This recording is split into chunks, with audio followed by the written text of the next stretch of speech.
another official episode of Neme Football Forum. My name is Neme, your host on this show. Don't forget to join our conversation and celebrate the game. It is NFF and it is Matchday Madness Monday. So today we'll be looking at Matchweek 11, and some of the games we'll be looking at is Newcastle Arsenal, Manchester City Bournemouth, Liverpool Luton Town, Fulham Manchester United.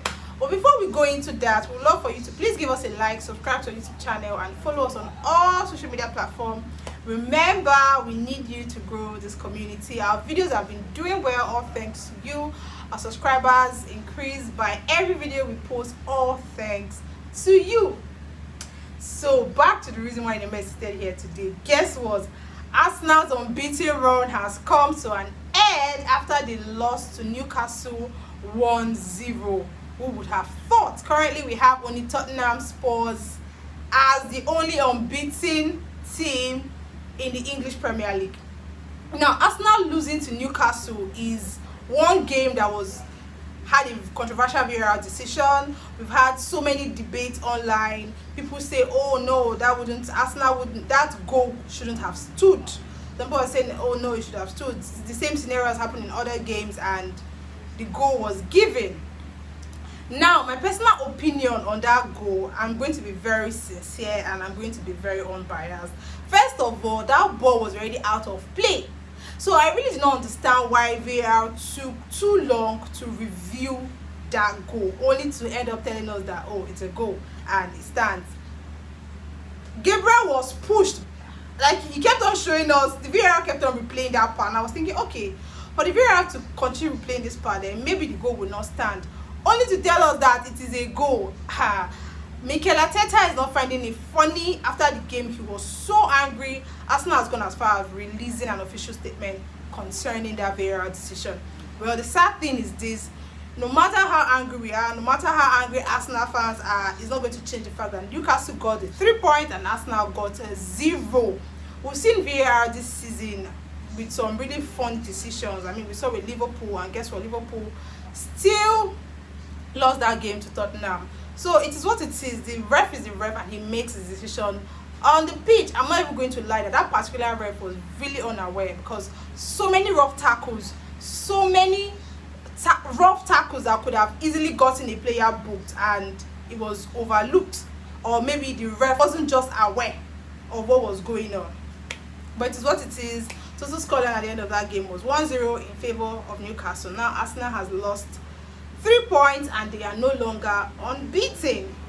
Speaking of Manchester City Bournemouth, there is nobody that would have thought Bournemouth would have had it easy in Etihad. I mean, it's the Etihad, and Guardiola has most of all his key players back on the pitch. Well, the man of the match for that game is certainly Jeremy Doku, the new winger that was signed in the last transfer window.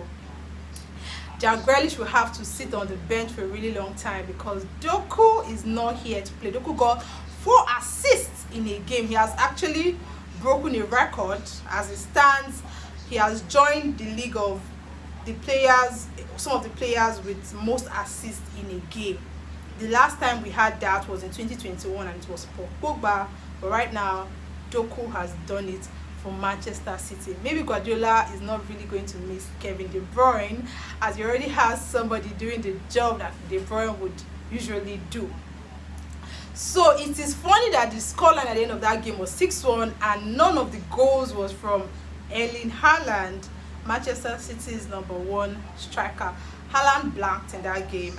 We also have Doku's assist, Foden's goal, and I mean, it's what it is. Akonji's goal, which was due to deflection. That goal was supposed to be Doku's goal, but I mean, Doku still got the assist, and Bournemouth somehow managed to stop Manchester City from getting a clean sheet. The next game we'll be looking at is Fulham Manchester United. Fulham Manchester United is also another game where we had a VAR decision, but the VAR decision in United's game was more of a subjective VAR decision. Now, a subjective offside rather depends on the ref on the pitch to make the actual decision. So after reviewing that, the ref decided that, okay, I've seen this and I've seen the different angles, and you know what, United's goal will stand. United struggled, they weren't having it easy with Fulham, but all thanks to Bruno Fernandes, he was the captain that United needed. So it's funny because the last time our last match day Madness Monday, I dragged Bruno Fernandes. I called him a moaning captain, and I said right now he's that captain that when his team is losing, he's just complaining, he's just moaning. But I guess he also watches NFF and he has heard my complaint. So Bruno Fernandes has decided to sit up for Manchester United, and he gave United the 3 points they have been looking for.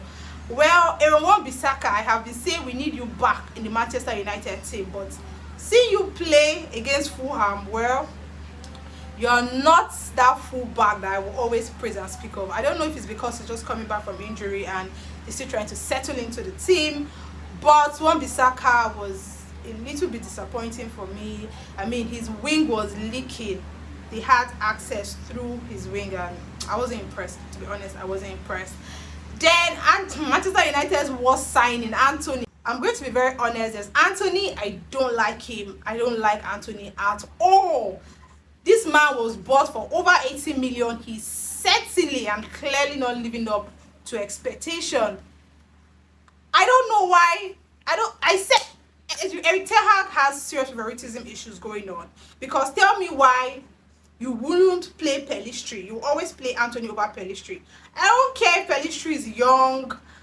I believe Pellistri is going to bring more to the team, have more impact on United's team compared to Anthony. I don't like him. If I sit here and speak on Anthony, United fans will hate me. So I'm just going to leave Anthony out of the equation. I don't like him. He's not living up to expectation. He's a disappointment, and he's a waste of money. I said it. He's a waste of money. So United won Fulham 1-0. All thanks to Bruno Fernandes, the captain that is now acting like an actual captain. It's good to see that. It's good to see that. Back to the last game I want to speak on today, which is Liverpool-Luton Town. Hey, Liverpool would have easily lost to Luton Town, and people would have laughed at them. They would have, in fact, they spoiled people's betting tickets. Easy. Hey, easy. Liverpool is going to win. Everybody in a betting ticket straight win. Over 1 point this, over 2 point this. Easy. But guess what? That was not the case. Luton Town got their first leading goal by Shong towards the end of the first half, towards the end of the second half, towards the end of the game. And somehow we had Luis Diaz, who came on as a substitution to give Liverpool an equalizer. Well, we all know what happened to Luis Diaz. We all know he's going through a lot. His parents were kidnapped. His mom has been released, but right now his dad is still being held hostage. Our regards and our support to Luis Diaz. We hope he stays strong, and we hope he comes out of this strong as well. So Luis Diaz, everybody who knows me knows Luis Diaz is one of my favorite Liverpool player. I'm not a Liverpool fan, but I respect Luis Diaz so much. We saw how Liverpool struggled last season when Luis Diaz was out for most part of the season. So Liverpool struggle. He's one Liverpool player that plays like his rent is due. He plays like he's being paid to play football. I love Luis Diaz a lot. And it's good to see that he was the one that got Liverpool that goal. He's so passionate about his team and his best foot forward for the club. Now, Darwin Núñez, I said it in one of my Matchday Madness Monday preview that Darwin Núñez is back to being that player that was bought for a certain amount, and he's living up to his expectation. Well, it's looking like Darwin Núñez village people are back. Because tell me why Núñez missed so many chances and some sitters. It's disappointing. Even Salah went missing in that game. Darwin Núñez was on fire. We even like, yes, of course, he was playing so well, but for some reason, he's just not scoring the damn goal. Now, Diaz came on and has given you an equalizer. Guess what? What's his name? Simikas, towards the end of the 99th minute, had, look at Simikas, look, Simikas went to pass. God, oh. See, sometimes footballers will test your patience. Your club will make you go mad. You start questioning your sanity. I'm not the one on the pitch. You're the one on the pitch, and do the damn job. Do the damn job. Liverpool could have easily lost to Luton Town, and people would have laughed. Let me not say people would have laughed, because Luton Town, they are close to relegation. What are they? 17th? They are close to relegation. And then we have Liverpool. Everybody's saying they are back, they are back, they are back, struggling to win Luton Town. Luton Town played some really serious defensive game, and their keeper, Luton Town's keeper. Personally, that guy was the man of the match for me. He saved so many goals.